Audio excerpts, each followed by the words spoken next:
we had two things. So this was, I didn't buy this again. I took my shot over here, like just under 590s. It ends up being a higher low. I don't know, like Meta doesn't have to go anywhere for me, but eventually, do you remember this Meta thing of like, do you buy the death cross? Like if this works out one more time, like here is the death cross. Like wow, it's right there. Yeah, it's right here. If this works out again, I'm like, everybody needs to like immediately throw this death cross, golden cross shenanigans right into the garbage, because this is just hilarious. But anyways, 50-day crossing below, we're back up over the 20 and the 50-day. The 200-day is going to act as general like magnet support, but it can get a little whipsaw. So I think best case scenario, you know, you're up in the 720s on Meta. I think it actually has an average move of like 10% since inception, which would put this up about 7%. I actually would assume you get a little bit of pullback, but again, if you get a pullback and hold around this 630 area, that's perfectly fine. Meaning, like if I get a pullback, if I get a pullback to something like this, I mean, I think this is good. This is structure building. You're having support built right over here. I mean, you're fine. Again, for right now, and for this trend, this is not a breakout, but look, it's done going lower. It's not, I can't say that it's ready to go higher, but for right now, it's obviously done going lower.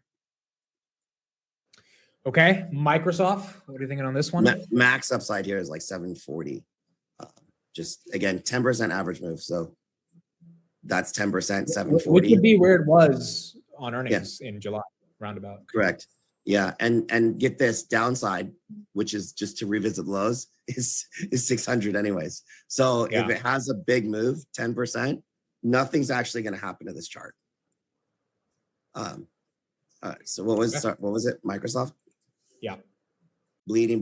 450 comes from here, from this swing low. I think this is, if it's not your chart, it's one of mine. Because we were trading this also. But so from this swing low, we call it, to this swing high, right here is that 53, the 50% retracement right here at 453. And then that could go down all the way down to 420. But this is actually pretty good. I think because this has a like earnings catalyst, it's like, look, if you've been short, you were doing really good in the short. Again, this is what I'm talking about. Decidedly, for sure, this is a downtrend, right? That's there's no real, that's a downtrend. Okay, I'm good. Like double top, lower high, series of lower lows, lower low. This was the last high right here. So this could still be a rejection area. So I honestly, and it's coming right into where it broke down right before, right over here. Would you take it before earnings at this 480? Hell no. No? No shot. No, not a chance.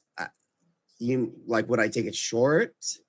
No, unless you're gambling. So Microsoft, if I don't trade earnings like most people. Like I don't do the scalpy lotto stuff. It's very, very, very rare, but I usually take it because I'm an options trader. I take advantage of options premium. So I might do something different. Microsoft doesn't move a whole lot on earnings either though. So I'll just preface with that. It's Amazon, Google, Meta. Those are bigger movers. Microsoft and Apple, not really big movers. Well, anyways, if this can pull back a little bit ahead of earnings too, let's say even if on FOMC, like if it's a bad FOMC, if we hold 468, that's the retest of this prior high. That's what was holding before, right in here. That's going to be pretty constructive, and this whole thing ends up being liquidity grab.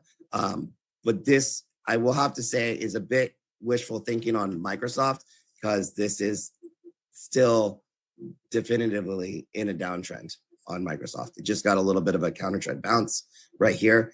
It has not, if it's over, let's go 500 again and holding. All right, you're good. And that's probably going to break this downtrend, but not before. Okay, Tessie. Tessie, I have been in this camp of like, it's going to go sideways around this area. I'm definitely not changing my mind. Like Tessie's been in the, also not a big earnings mover, but Tessie's just been in a perfect spot to sell premium, honestly, on both ends. If I see 400s, that's fine. If it bounces, I'd probably be a little bit more interested. Right here, right now, this is that uptrend that it's testing. So from all of this uptrend here, we kind of breached it just slightly. 415 remains critical level from over here and from like way back when. But this is the uptrend. So you don't want to see it, like it could come back down, test 415, and hopefully it comes back up, but you don't want to see it much lower.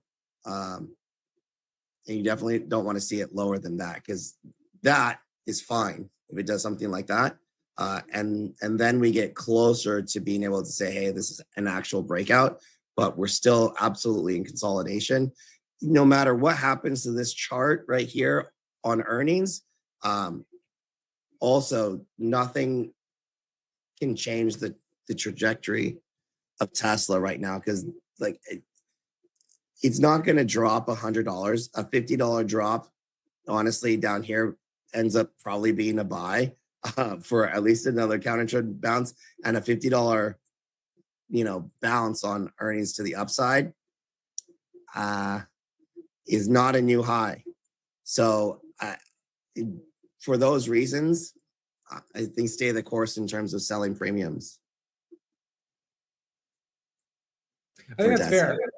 I mean, for Tesla, I think the optimist story, if they can just say anything good about that, that's what gets it. Yeah, but it's still going to be about how is that digested after the fact. It's not even going to be about the earnings itself. Agreed.